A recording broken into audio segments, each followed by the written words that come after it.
There's a big cover-up going on in central Iowa. Matter of fact, there are two.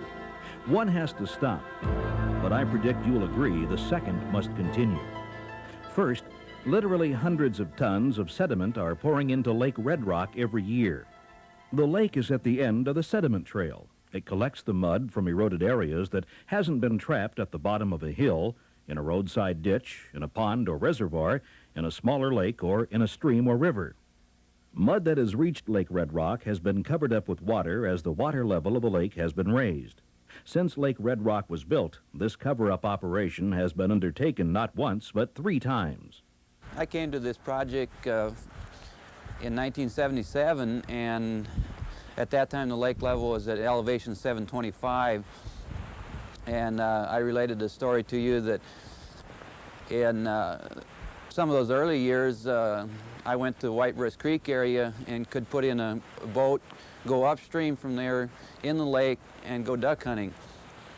Not too many years ago, even though we had raised the lake level in the meantime to 728, at that same boat ramp you could drive out beyond the end of the boat ramp on dry land. And there was no lake left. You just had a stream that was there and it passed through that area. The first year that I got here, the elevation at that time was 725, and we had some water below our headquarters, and in the succeeding years it's gradually silted in, and they've raised the lake level several times, and now basically at elevation 734 we're right back to where we were at elevation 725 14 years ago. That means that we've got a heck of an amount of silt being deposited on the area. And in order to kind of catch up, they've been raising the lake level periodically. It's not that there's anything to hide, other than the mud that fills the lake. Red Rock became operational in 1969 for the purpose of flood control, and it's doing its job. But there's a certain capacity the lake must have to control downstream flooding. Let's take a look at what's happened since the lake was built. It's shrinking, rain by rain. With the lake filled in 1969, more than 10,000 acres of surface water were in the permanent pool. 20 years later, that 10,000 acres had shrunk by 1/3 to less than 7,000 acres. Readings have been taken across the lake to see how much mud has washed in. Let's look at one line of lake bottom readings across the lake near the mile-long bridge. A cross-section there shows the bottom of the lake shortly after it was built. Water covered the lake bottom the entire length of the bridge at this point in time. But 10 years later, several feet of mud has washed into the lake, leaving no water in some places and very shallow water in others. The water level was then raised 6 feet. That was to keep water in more of the lake, because by 1985, as you see, had the water level been left at the 728 elevation, most of the lake near the bridge would have been mud rather than water. A similar situation occurred further upstream in the lake, where the water is very shallow, even at the higher 734 elevation level. The current rate of sediment buildup is a foot a year over 70% of the lake. A startling forecast. Even if the water level is raised another 8 feet to a 742 elevation, as is planned, there will be no water at the bridge, only mud, in a short 20 years. The sediment problem hasn't gone unnoticed. We've got a pretty good indication from the campers this past summer that they have reduced their water-based activities. They indicated quite often that it was because of the water quality, diminished water quality, and the sedimentation. And we asked the people how they've changed their use over time of Lake Red Rock, and essentially people and why they changed this use. And essentially what we found is that 31% of the sample that we drew who had used Lake Red Rock at all are using Lake Red Rock less because of the siltation related problems. 21% of the Lake Red Rock, people who have used Lake Red Rock sometime in the past indicated that they've quit using it altogether because of siltation-related problems. Boaters, fishermen, swimmers all look at water that's muddy or murky and look at it as being less valuable to them to boat in or to swim in. And so I'm sure that makes a major impact on people's impression of the facility or the water that they're using. If we had cleaner and clearer water, we could get to a point where we had much more demand on our camping and picnic facilities than we do now. They're well used, the camping facilities, but especially during the non-holiday weekends and so on, so we certainly could have more use and still have plenty of room for people. And I think, you know, better water quality would contribute to that. It's pretty obvious. We've had a bunch of old oxbows off the river. They've silted in. Our wetland habitat, you know, basically decreases every year due to sedimentation. Just where is all this sediment coming from? There's been a long-term, consistent scientific measurement of the sediment loads in the streams that run into Lake Red Rock. This station here at Whitebreast, for about 7 years was a sediment station. Sediment was collected and was compared with the flow of water going by. There was a relationship and an equation developed between the amount of flow and the sediment. The station no longer is a sediment station, and all we collect now is the elevation of the water, the height of the water.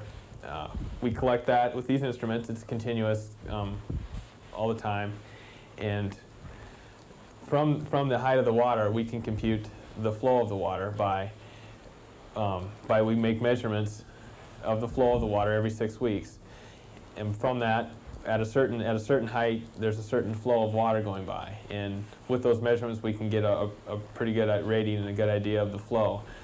That flow is then used to compute, using the previous equation from the sediment sampled years ago to compute the sediment load, the current sediment load. A major reason sediment is such a problem is that the drainage area, the land that feeds into Red Rock, is several thousand square miles. The drainage area for Lake Red Rock extends over much of north-central Iowa and some of Minnesota. About half the drainage area comes through Saylorville Lake. That leaves an uncontrolled drainage area of about 6,500 square miles. This is the area mud comes from to fill the lake. More than half the sediment is coming from 3 tributaries in the southern 1/4 of the area. These highest sediment-producing tributaries, Whitebreast Creek, the South River, and Middle River, account for half the mud in the lake, from only 1/4 of the lake's uncontrolled drainage area. Much of it is coming from eroding farmland, but there are also serious examples of eroding stream banks in the area, and more land is being converted to urban uses, with short-term erosion rates that are much higher than those on farmland. There are also problems along roadsides. Gullies on cropland and elsewhere are contributing. Anywhere land is left barren, soil erosion will occur, and that soil is likely to end up as mud in Lake Red Rock. So the problem is being pinpointed, and while there are serious concerns, it should be pointed out that Red Rock is doing its job. The $88 million spent to develop the lake and recreation facilities was more than returned by 1987, when $96 million of flood damage had been prevented. The facilities are being used. People still camp, picnic, boat, fish, and otherwise have fun in the area. Still, all is not well with the lake, and people know raising the level of the lake isn't the answer. Obviously, the more the area silts in, we lose a lot of our marshy type habitat, which is real beneficial to our waterfowl birds. Red Rock is a very important migratory stop for waterfowl, and as we lose that area due to siltation, those birds are going to have to go someplace else. Of course, this extra 8 feet is a real bonus. It makes us a tremendously big lake, but it's raised. The lake had become shallow, and the silt was the cause. It just kept filling up to the point where we told the people who rented the boats, please not go past Whitebreast Beach. There's a growing concern that more needs to be done. And the mud flats that were up by the mile-long bridge were the point at which people who were going to ask the harsh questions about what about this lake? Why, you know, why isn't something done about it? One of the questions we asked people was that very fact, the extent to which they would be willing to participate in local groups or get involved in activities that deal with the problem. And we found about 1 out of 5 on the average across these groups indicated a willingness to do that. Now that's not to say others might not get involved later, but there are people who are willing to step out at this point in time and get involved in terms of trying to deal with this problem. These people are calling for a different kind of cover-up. A cover-up of the land to protect it against soil erosion. Since most of the land is in agricultural use, conservation-minded farmers are especially aware of the need to do a good job of protecting their soil.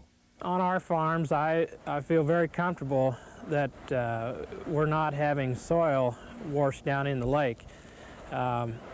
We've got most of our highly erodible ground, steeper slopes, is all in pasture or timber. We have some hay ground. So directly, I don't feel that we have any soil washing down into the lake from one of our farm fields. Frank Shoemaker's land adjoins the lake. He says keeping the lake water in good shape isn't his top concern, but it is something he feels a responsibility for. My first concern would be to keep the soil in our fields. Our second concern probably would be to keep it out of our ponds, streams, and third and eventually be to protect the water and quality. We do nothing to our fall soybean stubble. We leave that lay through the winter, and usually one pass incorporate in the spring, and we plant our corn into the bean stubble. Sometimes we no-till certain fields into the bean stubble. In our neighborhood, county, I feel that the majority of the farmers are doing some type of soil conservation, whether it's through minimum tillage or no-tilling, installing terraces, etc. With the Farm Bill and the farm programs, everything's leaning that way. In order to be able to participate in any programs, you have to abide by certain conservation practices. So I feel that most farmers are willing to do this, and I think it's going to help everyone on down the road. Iowa State University sociologist Eric Hoiberg has found similar results. For example, farmers are quite receptive to conservation and minimum tillage techniques. And as a matter of fact, there were a lot of comments saying that farmers really ought to be much more active in this area, but there does seem to be a general kind of receptivity to this alternative. Also, construction of buffer strips along the rivers and the waterways seems to be, farmers seem to be very, very receptive to that kind of an alternative. Also, in terms of cost share programs for terraces and that type of thing, farmers also seem to be very receptive to those kinds of alternatives. But for the more costly alternatives, that's where they generally tend to, that's where we generally tend to see less support. But I think that overall farmers are quite willing to do what they perceive as their part in terms of attacking this general problem. There are a number of ways conservation farmers are keeping topsoil in their fields and out of Lake Red Rock.